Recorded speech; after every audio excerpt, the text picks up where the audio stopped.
ঈদ মানে আনন্দ, ঈদ মানে খুশি।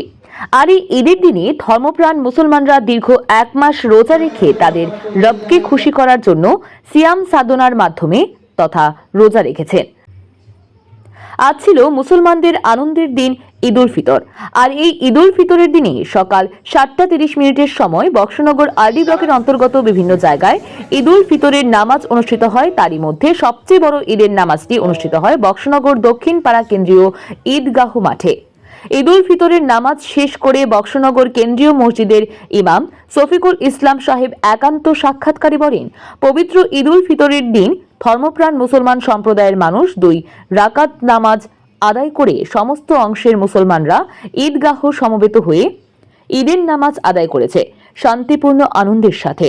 এবং আজকের এই ঈদের দিনে আনন্দ ভাগাভাগি করে নিয়েছে হিন্দু, মুসলিম, পাহাড়ি, বাঙালি, জাতি, ধর্মবর্ণ নির্বিশেষে সকল অংশের মানুষের জন্য পরম করুণাময় আল্লাহ রাব্বুল পাকের দোয়া করা হয়।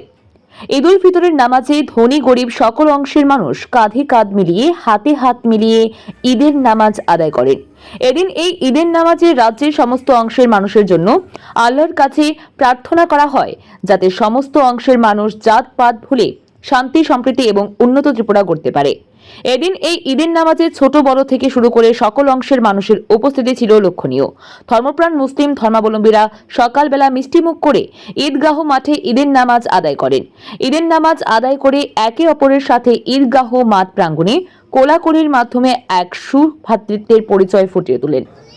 ভাবে আনন্দের সাথে এবং আমাদের আজকের এই ঈদের দিনের আনন্দ হিন্দু, মুসলিম, পাহাড়ি, বাঙালি, জাতি, ধর্ম, বর্ণ নির্বিশেষে সকলের মাঝে যাতে আল্লাহ পাক রাব্বুল আলামিন বিদ্যমান করে দেন, সবাই যাতে আনন্দ উপভোগ করতে পারে, কাঁধে কাঁধ মিলিয়ে হাতে হাত মিলিয়ে সমস্ত অংশের মানুষ যাতে